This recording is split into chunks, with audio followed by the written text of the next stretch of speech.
to experience something that's never happened before in the United States of America. Republicans have only controlled the White House, Senate, and House for 10 years in the past century. Think about that. And do you know how many of those years included a 6-3 conservative Supreme Court, plus a powerful MAGA media? Today starts quite a chapter. Trump will be certified 1 p.m. Eastern. Kamala Harris has to do it. I want to find out who it was. The guy's face was kind of blurry in the video clip I saw early this morning, but when Kamala was having to swear in senators last week, somebody wouldn't shake her hand, and she went, ooh, ooh. She made like a face and kind of laughed and was very awkward. It was kind of an awkward moment. Biden, meanwhile, is going out with quite a blast, giving medals to Liz Cheney and Benny Thompson and Soros. It's almost like he wants to make sure he sticks his thumb in the eye of everybody who voted for Donald Trump. Do we have the clip of Biden cursing? Do we bleep GD? I don't like GD. I never like to hear that phrase. But that's the, Mr. Decency, right? The pillar of virtue barked at a reporter, and this is the kind of decency that Joe Biden demonstrates. Again, you did bleep GD, right? Because I don't want that over the airwaves. But here's Biden angrily snapping back at a reporter. By being the oldest president, I know more world leaders than any one of you ever met in your whole goddamn life. That's great. That's class. That's class. You may have wanted to make your point there, Biden, and everybody was listening, including God. God heard that. Maybe it's my years that I spent living in the South, and I got some values from the South that maybe I wouldn't get anywhere else. Every time I hear GD, I just cringe. It's so blasphemous and so wrong. And that's the president, the outgoing president of the United States. But take heart, because he is the outgoing president, and Donald Trump is going to perhaps stroll down Pennsylvania Avenue in 2 weeks. I hope he doesn't. Golly, I hope he doesn't. Mark Davis and I had a disagreement about that this morning. Mark's like, no, you can't capitulate. You can't give in. You can't let the bad guys win. Look, this man needs to be protected at all costs. I saw that it was Jimmy Carter who established the tradition of the president and first lady strolling down Pennsylvania Avenue, waving to the crowd. I don't know how you keep that crowd, how you keep him safe in the throngs of people who will be lining Pennsylvania Avenue.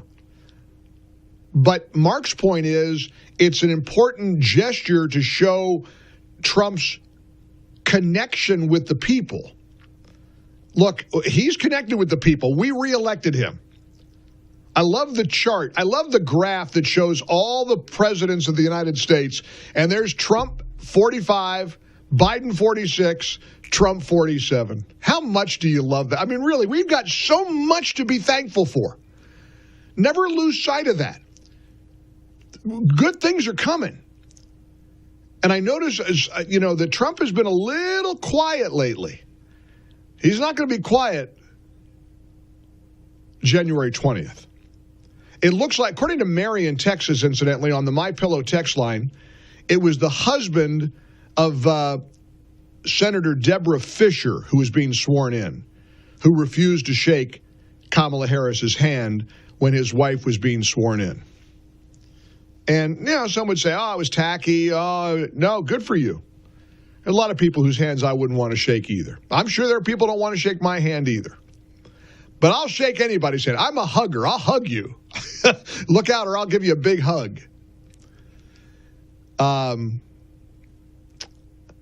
let me just ask you this question quick. Let's do kind of a real lightning round set of calls. Teresa, don't do your normal great screening.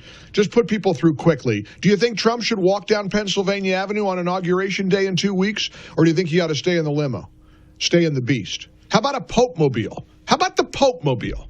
Remember the Pope-mobile? After the Pope was shot, he started riding around in like a small vehicle, almost looked like a golf cart, but it was enclosed in bulletproof glass.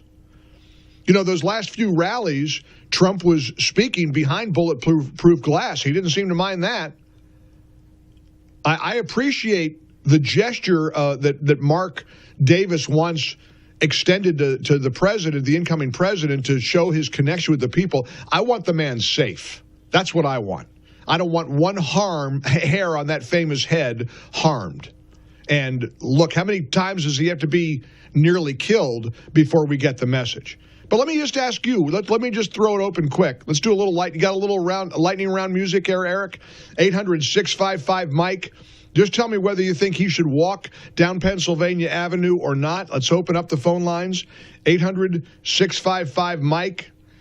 Well, too quick, I guess, on the lightning round. That's right. Forget the music. John, you're first up. You think he should walk down Pennsylvania Avenue or stay safe? Absolutely not walk down. He's too open to anything and everything. Yep, feel the same way. Kathy, quickly. Kathy, what do you think? Should he walk down Pennsylvania Avenue or not? Oh, we got to keep him safe. Amen. All right, appreciate it. Wesley, yes or no? Should he walk down Pennsylvania Avenue or stay in the vehicle? No, keep him safe. Keep him safe. All right, 800-655-MIKE. James in San Antonio. What do you think, James? Inside the car or walking down Pennsylvania Avenue? No, because I'm concerned about his family being with him. Yep, his wife. Typically, it's sort of a hand-in-hand stroll. Jimmy and Rosalind started that years ago, and then, of course, Trump did it in 2016. This is a different time. Quickly to Lee. What do you think, Lee? Should he walk down Pennsylvania Avenue or stay inside the car? Walk down with his hand in the air, fight, fight, fight. All right, there's one for, that's the Mark Davis vote. Andrew, you're up. What do you think, Andrew? Should he walk down the street or not? Walk. God is on our side. God's got this. Okay. Well, God also gave us bulletproof glass and Secret Service agents and big, burly men who are well armed. That's from God, too. Eric's in Tampa. Eric, you think he should walk or stay in the vehicle?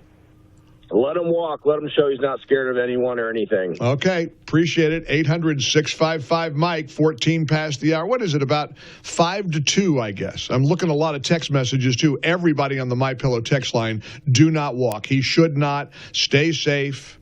He's our president. He needs to stay safe. When I started kind of thinking about Mark's argument about not giving in to terrorists or not giving in to assassins, would-be assassins. Well, he does that already. He is probably the most well-protected individual in the universe, and he should be. Look how close they got to killing him last year. Can we not forget Butler, Pennsylvania, and how God intervened? That was an absolute godly intervention. If he hadn't turned his head, he jokes about looking at the illegal immigration chart. If he hadn't turned his head at the precise moment that the bullet came at his head, I don't even want to think about how that would have turned out, what would have happened. Deborah in Minnesota. What do you think, Deborah? Should he walk down Pennsylvania Avenue in 2 weeks or stay safe in the vehicle?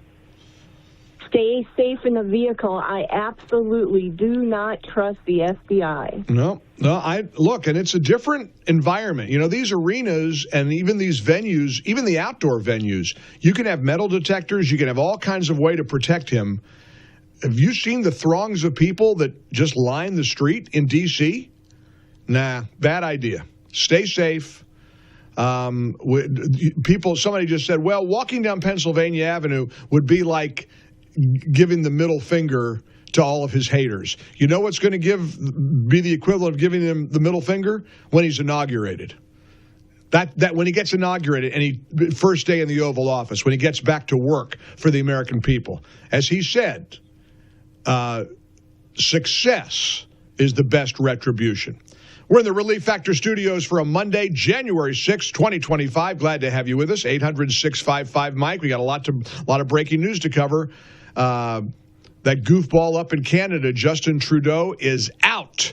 He's resigning. We'll give you details on that and more next.